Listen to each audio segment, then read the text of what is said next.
The bruises on my ribs were still tender when I made the hardest decision of my life. I had to leave my babies behind. Tommy, my 8-year-old with those curious green eyes, and little Sarah, only 5, with her golden curls that reminded me of sunshine on the darkest days. They were sleeping peacefully in their beds, unaware that their mommy was about to disappear into the night like a ghost, carrying nothing but the clothes on her back and a heart shattered into a million pieces. My hands trembled as I touched the fresh cut on my lip, a reminder of what happened just hours before when I dared to ask Marcus why he came home so late. "You don't question me, woman," he had screamed, his fist connecting with my face so hard I saw stars. The metallic taste of blood filled my mouth as I realized this wasn't just another fight. This was my breaking point. For 3 years, I had become a prisoner in my own home. Marcus would lock the doors from the outside when he left, leaving me trapped like an animal in a cage. The neighbors probably thought I was antisocial, but the truth was, I couldn't leave even if I wanted to. The windows had bars he installed for security, but I knew they were really to keep me in. As I stood in that dark hallway, listening to my children's gentle breathing, I knew I faced an impossible choice: stay and risk my life, possibly leaving them orphaned, or leave and fight for them from the outside. My maternal instincts screamed at me to stay, but my survival instincts whispered something else. Sometimes you have to lose everything to save everything. That cold October night in Denver, Colorado, I walked out into the darkness, not knowing I was walking toward the most incredible transformation of my life. I didn't know that losing everything would lead me to find God, true love, and ultimately, my children again. But in that moment, all I knew was pain, fear, and the crushing weight of a mother's sacrifice. What I'm about to share with you changed everything I thought I knew about strength, faith, and what it truly means to be a mother. This isn't just my story, it's a testament to the power of never giving up, even when the whole world seems against you. If this story touches your heart the way it has touched so many others, please hit that subscribe button and give this video a thumbs up. Your support means the world to me and helps me reach other women who might be living in similar situations, feeling hopeless and alone. They need to know there's always a way out, always hope for a better tomorrow. I want to hear from you too. Drop a comment below and let me know what time of day you usually watch these videos. Are you a morning person, catching up with stories over coffee? Maybe you're like me, someone who finds comfort in these testimonies late at night when the house is quiet. Or perhaps you're listening during your lunch break, taking a moment to connect with something real and meaningful. Your engagement creates this beautiful community of support that I'm so grateful for. Before I continue, I need you to know that this story contains difficult topics: domestic violence, separation from children, and homelessness. But it also contains something else: hope, redemption, and the incredible power of faith to transform even the darkest circumstances. What happened to me over the next 2 years would test every ounce of strength I had, but it would also introduce me to a love so pure and a faith so strong that it would move mountains, literally moving heaven and earth to bring my babies back home where they belonged. The first night on the streets of Denver taught me that concrete doesn't care about your broken heart. I wandered through the downtown area until my feet were bleeding in my worn sneakers, looking for somewhere safe to rest. The October air bit through my thin jacket like tiny knives, and I pulled it tighter around my bruised body, trying to make myself invisible. I found a spot behind a 24-hour diner called Mickey's, where the kitchen exhaust provided some warmth. The smell of bacon and coffee that wafted out should have made me hungry, but my stomach was too twisted with anxiety to want food. Instead, I curled up against the brick wall and let myself cry for the first time since leaving my house, since leaving my babies. Every time I closed my eyes, I saw Tommy's face. He had asked me earlier that day why Daddy was always so angry, and I had given him the same lie I always did. Daddy's just stressed from work. Sweetheart, how many times had I protected Marcus by making excuses for his rage? How many times had I taught my son that a man's anger was something women just had to endure? The worst part wasn't the cold or the fear, it was the guilt.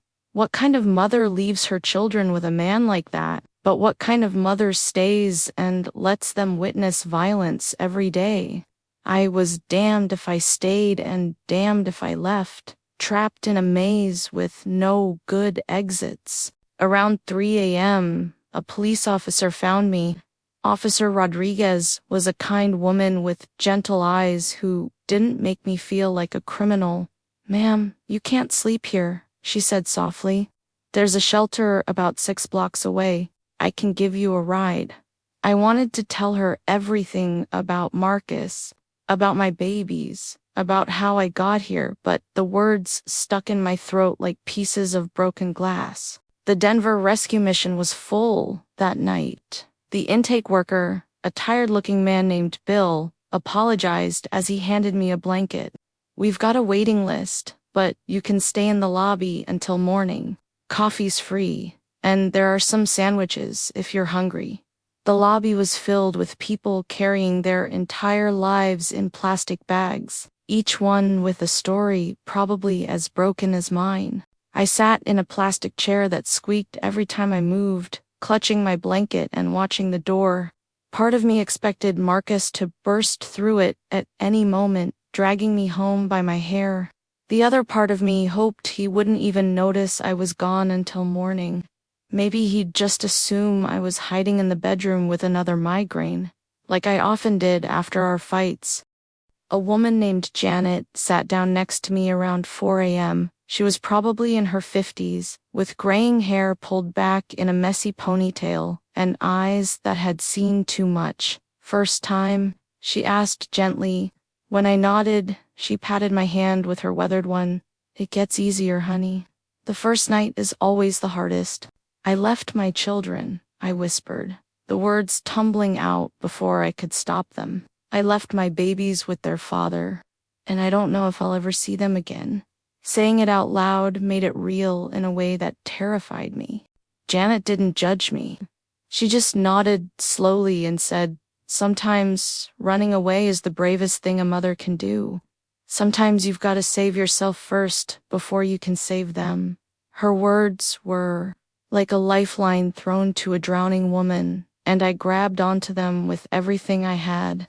As the sun rose over Denver that first morning, painting the sky in shades of pink and gold, I made myself a promise. This wasn't the end of my story, it was the beginning. I didn't know how, but I was going to get clean, get strong, and get my children back. I was going to become the mother they deserved, not the broken woman who had been too afraid to protect them. The morning shift supervisor, Maria, was more helpful than Bill had been. She explained that if I came back every day at 5 p.m., I might get a bed within a week or two. In the meantime, she gave me a list of churches that served free meals and a map of the city's safest areas for people in my situation. Walking out of that shelter into the morning light, I felt something I hadn't felt in years: determination. The streets of Denver stretched out before me like an unknown country, and I was about to learn its harsh language. But somewhere in this concrete jungle, there was a life waiting for me, a life where I could be strong enough to protect my children, love them properly, and never let anyone hurt our family again. I didn't know it then, but God was already preparing the path that would lead me home. Day 4 on the streets brought rain, and with it, a desperation I hadn't known was possible. I'd been sleeping in doorways and bus stops. moving constantly to avoid the police and the predators who seemed to smell vulnerability like sharks smell blood in the water. My clothes were filthy, my hair was matted, and I probably smelled like the dumpsters I'd been hiding behind. That's when I stumbled into Grace Community Baptist Church on Colfax Avenue. I wasn't looking for God. I was looking for a bathroom and maybe a dry place to sit for an hour. The church was an old brick building with stained glass windows that caught what little sunlight managed to break through the storm clouds.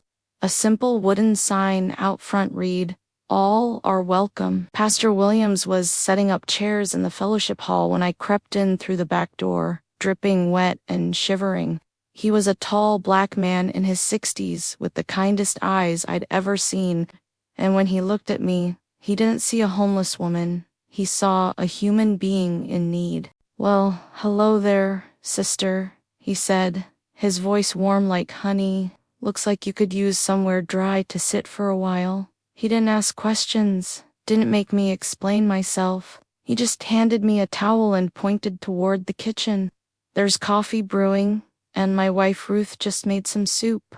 You're welcome to as much as you want." Ruth Williams was a petite woman with silver hair and hands that seemed to hold healing power. She fussed over me like I was her own daughter, loading up a bowl with the most delicious vegetable soup I'd ever tasted. "Eat up, baby girl," she said. "When's the last time you had a proper meal?" I wanted to lie, to maintain some dignity, but something about her maternal energy broke down my defenses. 3 days, I whispered, and then the floodgates opened. I told her everything about Marcus, about the beatings, about my babies sleeping in their beds, while I ran into the night like a coward. Ruth listened without judgment, occasionally nodding or making small sounds of sympathy. When I finished, she took my hands in hers and said something that changed my perspective entirely. "Honey, you didn't abandon your children. You began the long journey back to them.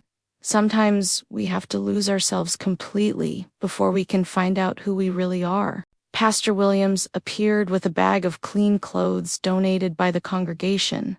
"These might fit you," he said. "And there's a shower in the back if you'd like to clean up. No hurry, you can take all the time you need."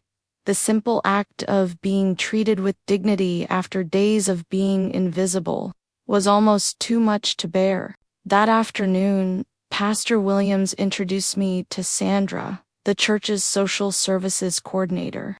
Sandra was a no-nonsense woman in her 40s who had escaped her own abusive situation years earlier.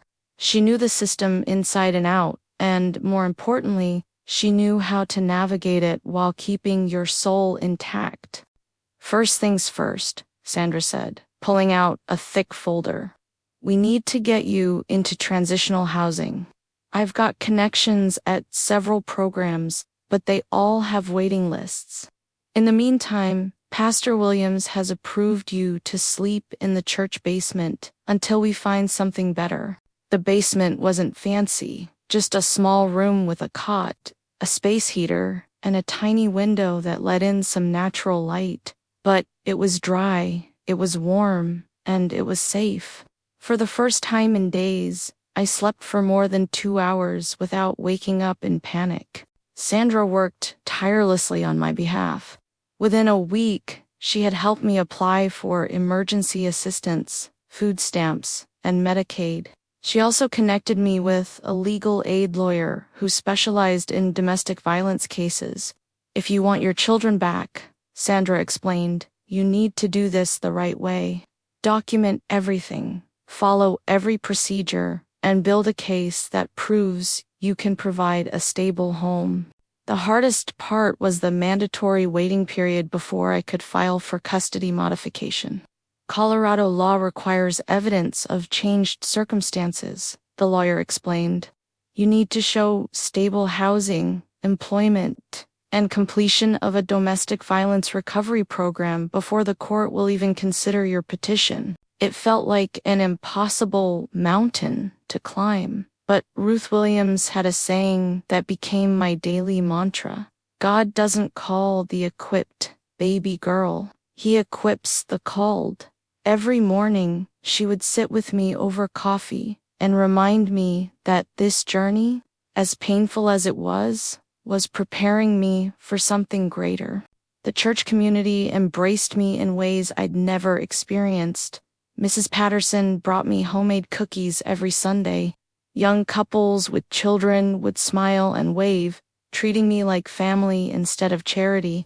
And slowly, very slowly, I began to believe that maybe I deserved kindness after all. 3 weeks into my stay at Grace Community, Sandra burst into the fellowship hall with news that made my heart race. I found you a spot at New Dawn Women's Center. It's transitional housing with job training programs. If you're serious about getting your life together, this is your chance. Standing at another crossroads, I realized that every door that had closed behind me had led to this moment. I was ready to walk through the next one. New Dawn Women's Center sat on a quiet street in the Capitol Hill neighborhood, a converted Victorian house painted soft yellow with white trim. It looked more like a home than a shelter, which was exactly what my broken spirit needed. The program director, Michelle Boo, was a survivor herself. I could tell from the way she looked directly into my eyes when she spoke, the way she understood without me having to explain everything. We have strict rules here, Michelle explained as she showed me to my room on the second floor. No drugs, no alcohol, no men in the building after 8 p.m. You're required to attend group therapy sessions, life skills classes, and you have 90 days to find employment. In return, you get a safe place to sleep, 3 meals a day, and all the support we can give you to rebuild your life. My room was small but clean, with a single bed, a dresser, and a window that looked out onto a garden where some of the other residents grew vegetables. I sat on the bed and cried, not from sadness this time, but from relief. For the first time in months, I had a space that was truly mine, where no one could hurt me or lock me in. The other women at New Dawn became my sisters in ways I'd never expected. There was Carmen, a young mother from El Salvador who'd fled domestic violence with her toddler daughter. Maria, a nurse who'd lost everything to addiction after a car accident left her dependent on painkillers. And Patricia, a grandmother who'd been caring for her drug-addicted daughter's children until the state took them away. Group therapy sessions were brutal and beautiful at the same time. Sitting in that circle every Tuesday and Thursday evening, listening to stories that could have been chapters from my own life, I realized how common my experience was and how rarely we talk about it. Dr. Anderson, our therapist, had a way of asking questions that cut straight to the heart of things. Lisa, she said during my third session, you keep talking about what you should have done differently. But I want you to consider this. What if everything you did was exactly what you needed to do to survive? What if leaving your children wasn't a failure, but the first step in saving them? The job training program at New Dawn focused on practical skills, computer basics, resume writing, interview techniques, and workplace communication. I hadn't worked outside the home in over a decade. Marcus had insisted I stay home once Tommy was born, claiming he made enough money to support us all. In reality, he wanted complete control over my independence. My first job interview was at Rocky Mountain Cleaning Services, a small company that provided janitorial services to office buildings throughout Denver. The owner, Bob Martinez, was a kind man in his 50s who gave opportunities to people society had written off. I don't care about your past, he told me. I care about whether you'll show up on time and work hard. I got the job, starting at $12 an hour, cleaning offices in a downtown building from 6 p.m. to 2 a.m. It wasn't glamorous work, but it was honest work. And for the first time in years, I had my own paycheck. The satisfaction of earning my own money, of being responsible for myself, was intoxicating. The night shift suited me because it meant I could attend day classes at the community college. Sandra from Grace Community had convinced me to enroll in a business administration program. Education is the one thing no one can take away from you, she said. It's your insurance policy against ever being powerless again. Balancing work, school, and the requirements at New Dawn was exhausting, but it was also exhilarating. Every A on a test, every compliment from my supervisor, every dollar in my slowly growing savings account was proof that I was becoming someone new, someone strong, enough to fight for her children. The legal process was moving slowly but surely. My lawyer, Jennifer Walsh, was building a comprehensive case that documented Marcus's history of abuse and my progress toward stability. The court wants to see consistent employment, safe housing, and completion of your domestic violence recovery program. She explained, "You're checking all the boxes, Lisa. Keep doing what you're doing." The hardest part was the supervised visits with Tommy and Sarah that the court allowed once I'd been at New Dawn for 2 months. Seeing them in that sterile visitation room with a social worker watching our every interaction broke my heart in new ways, every time. Tommy had grown taller, and Sarah had lost one of her front teeth, milestones I'd missed. "Why did you leave us, Mommy?" Sarah asked during our 3rd visit, her little voice so small and confused. I knelt down to her level, looking into those blue eyes that were so much like my own. "Because sometimes baby girl mommies have to go away to learn how to be better mommies. Like when you go to school to learn new things, I had to go learn how to take better care of you and Tommy." It was the truth. Simplified for a 5-year-old's understanding, but it was still the truth. Tommy was harder to reach. At 9 now, he understood more about what had happened between his father and me. "Dad says you didn't love us enough to stay," he said quietly, not meeting my eyes. "Your dad is wrong, sweetheart," I replied, my voice steady despite the pain in my chest. "I love you and Sarah more than all the stars in the sky. That's exactly why I had to leave, so I could become strong enough to protect you the way you deserve to be protected." As winter turned to spring in Denver, I could feel myself transforming in ways that went deeper than just having a job and an apartment. I was becoming the woman I was always meant to be, before fear and abuse made me forget who that was. 6 months into my new life, everything changed again, but this time it was a change I never saw coming. Bob Martinez had been impressed with my work ethic and attention to detail, so when the receptionist at one of our client companies quit unexpectedly, he recommended me for the position.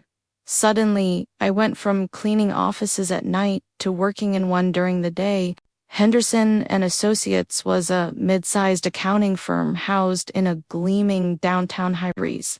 My desk sat in the marble-floored lobby, where I greeted clients, answered phones, and managed appointments. The salary was almost double what I'd been making, and for the first time since leaving Marcus, I could see a clear path to financial independence. The transition wasn't easy. I had to buy professional clothes on a tight budget, learning to navigate the unspoken rules of office culture while fighting off imposter syndrome every day. But my supervisor, Janet Chen, was patient and encouraging. "You have excellent people skills," she told me after my first month. "Don't let anyone make you feel like you don't belong here." It was during my 2nd month at Henderson and Associates that I met Reverend Michael Thompson. He was 32, tall and lean, with kind brown eyes and a smile that seemed to light up the entire lobby.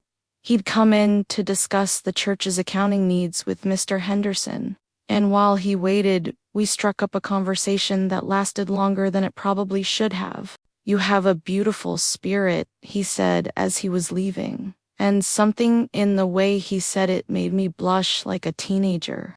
"I hope you'll consider visiting our church sometime. We'd love to have you." Northside Baptist was different from Grace Community, larger, more modern, with a younger congregation and contemporary worship music. But Pastor Michael's sermons spoke directly to my heart in ways I wasn't prepared for. He talked about redemption, about God's ability to restore what seemed irreparably broken, about second chances and new beginnings. I started attending regularly, sitting in the back row at first, afraid to get too involved. But Pastor Michael had a way of making everyone feel seen and valued. After services, he would seek me out, asking about my week, remembering details from previous conversations. His attention felt different from any man's attention I'd ever received, respectful, genuine, without any agenda I could detect. "Lisa," he said, after a particularly moving sermon about forgiveness, "I've been praying for you. I don't know your full story, but I can see you're carrying some heavy burdens. Would you like to talk sometime?" We met for coffee at a small cafe near the church the following Tuesday. In that booth, surrounded by the comfortable noise of other conversations and the smell of fresh pastries, I told him everything. About Marcus, about the abuse, about my children, about the long journey that had brought me to this moment. He listened without judgment, occasionally asking gentle questions, but mostly just holding space for my pain. "God has incredible plans for your life," he said when I finished. "I can see his hand in every part of your story, even the darkest parts. Especially the darkest parts. He's been preparing you for something beautiful, Lisa." What started as pastoral counseling slowly evolved into something deeper. Pastor Michael began teaching me about Scripture, helping me understand how God's Word applied to my specific struggles. We studied passages about God's love for the brokenhearted, about His promise to restore what the enemy had stolen, about the strength that comes from faith. "Faith isn't about never having doubts," he explained during one of our study sessions. "Faith is about choosing to trust God even when you can't see the whole picture. You've been walking by faith this entire time, Lisa, you just didn't realize it." The other church members embraced me warmly, but I could sense some whispered conversations about the pastor's obvious interest in the single mother with the complicated past. Pastor Michael addressed it head-on during a church board meeting. According to Janet Chen, who worked part-time as the church secretary, "My personal life is between me and God," he told them firmly. "And if anyone has concerns about Lisa Johnson, I suggest you spend some time getting to know her before passing judgment. She's one of the strongest women I've ever met, and our church is blessed to have her." As spring turned to summer, my feelings for Pastor Michael deepened beyond gratitude and respect into something that scared me. I'd never experienced healthy love before. Love without conditions, without control, without fear. He encouraged my independence, celebrated my successes, and supported my goal of regaining custody of my children without trying to insert himself into that process. "I want to court you properly," he said one evening as we walked through City Park after a church picnic. "I know you have a lot on your plate right now with the custody case and everything else. I don't want to add pressure or complications to your life, but I also want you to know how I feel about you." The custody hearing was scheduled for September, just 3 months away. Jennifer Walsh was confident about our chances. I had stable housing, steady employment, completed all required programs, and demonstrated consistent progress. But the thought of bringing a new relationship into the equation, especially with a pastor, felt overwhelming. Take all the time you need, Pastor Michael said when I shared my concerns. I'm not going anywhere. God's timing is perfect, even when it doesn't match our timeline. That night, I prayed harder than I'd ever prayed before, asking God to show me the way forward. I was so close to getting my children back, but I was also falling in love with a man who seemed too good to be true. Could I really have both? Did I deserve both? The answer would come sooner than I expected. July brought a heat wave to Denver and unexpected news that changed everything. Jennifer Walsh called me at work with an update that made my hands shake as I held the phone. Marcus has been arrested, she said. Domestic violence charges from his new girlfriend. This significantly strengthens our case. Part of me felt vindicated. Finally, someone else had witnessed what I'd endured for years. But another part of me felt sick, knowing that another woman had suffered, that my children had witnessed more violence in their home. The social worker's report indicated that both Tommy and Sarah were showing signs of trauma, nightmares, behavioral issues at school, and withdrawal from social activities. The court is expediting your custody hearing.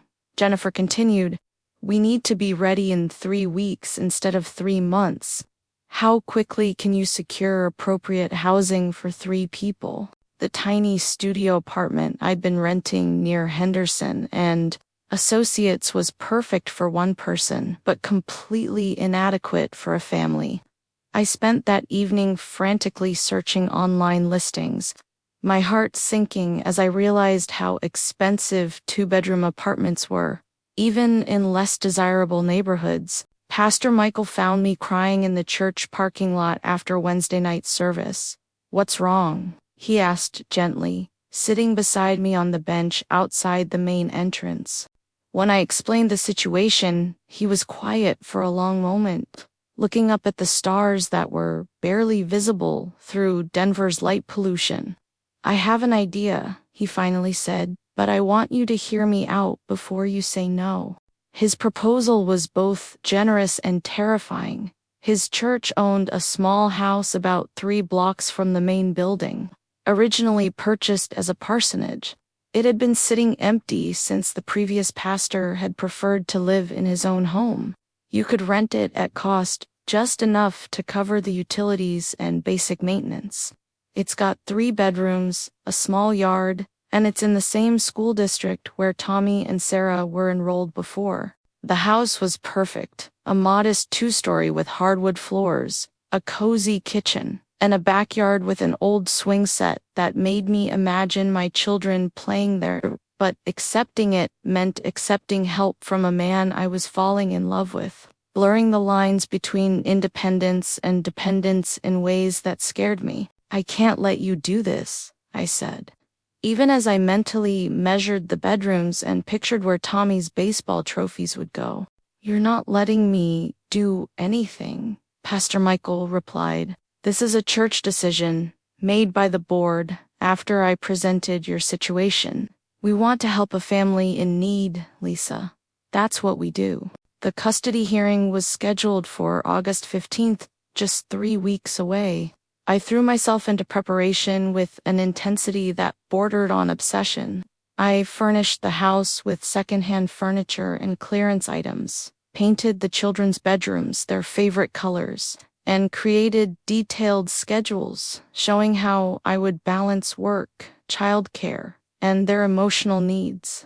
Dr. Anderson helped me prepare for the psychological evaluation that was required as part of the custody process. You've done incredible work healing from your trauma, she said during our final session before the hearing. Trust yourself, trust your instincts, and trust that you're ready for this responsibility. The night before the hearing, I couldn't sleep. I walked through the quiet house, checking and rechecking everything, making sure it was perfect for children who might be coming home. Pastor Michael found me sitting on the front porch steps at 2 a.m., staring at the stars and trying to calm my racing heart. "What if I'm not ready?" I whispered. "What if I mess this up? What if being away from them for so long has damaged our relationship beyond repair?" He sat beside me, close enough that I could feel the warmth of his presence without touching. "Lisa, do you remember the parable of the lost sheep? The shepherd leaves the 99 to find the one that's lost. When he finds it, he doesn't scold it for wandering off. He celebrates, he rejoices. That's what you've been doing. You've been finding your way back to your children. They're going to celebrate having their mother back." The courthouse was intimidating, with its marble columns and formal atmosphere that seemed designed to make people feel small. Marcus looked different, thinner, more haggard, with a defeated posture I'd never seen before. His lawyer seemed unprepared, shuffling through papers and asking for extensions that the judge denied. When it was my turn to speak, I stood as straight as I could and told my story with a clarity and strength that surprised even me. I talked about the work I'd done on myself, the stable life I'd built, and my unwavering commitment to providing a safe, loving home for my children. The judge asked hard questions. How would I handle Tommy's anger about my leaving? What if the children needed therapy to deal with their trauma? How could I guarantee that I wouldn't put them in danger again by getting involved with another abusive partner? "Your Honor," I said, looking directly into her eyes, "I can't guarantee that my children won't face challenges or that I won't make mistakes as a parent, but I can guarantee that they will never again live in a home where violence is tolerated, where fear is normal, or where their mother is too broken to protect them. I am not the same woman who left them 18 months ago. I am stronger, wiser, and ready to fight for them every day for the rest of my life." The judge recessed for 30 minutes to review the case files and social worker reports. Those 30 minutes felt like 30 hours, but when she returned, her first words were music to my ears. "I'm granting primary custody to the petitioner, Lisa Johnson, effective immediately." I collapsed into my chair, sobbing with relief and gratitude. Jennifer squeezed my shoulder, whispering, "You did it. You actually did it." But the real celebration began when I walked into the social services office and saw my children waiting for me, their faces uncertain but hopeful. Tommy had grown so tall, and Sarah's hair was longer, but their eyes were the same, and they still looked at me like I was their whole world. That was 3 years ago, and as I write this, I'm sitting in the kitchen of our little house, watching Tommy help Sarah with her homework, while Pastor Michael, now my husband of 2 years, prepares dinner. The sound of their laughter fills spaces that were once empty with fear and silence. People often ask me if I regret leaving my children that night. The question used to hurt, but now I understand it differently. I didn't leave my children. I went to find the mother they deserved. Every painful step, every night on the streets, every moment of uncertainty was part of a journey that led us all to this beautiful, imperfect, absolutely perfect life we've built together. If you're reading this and you're in a place I once was feeling trapped, afraid, convinced that leaving would make you a failure, please know this. Sometimes the most courageous thing you can do is walk away from what's killing you. Sometimes losing everything is the only way to find out what you're truly worth. And sometimes, when you're faithful to the healing process, God gives you back more than you ever dreamed possible, including parts of yourself you thought were lost forever.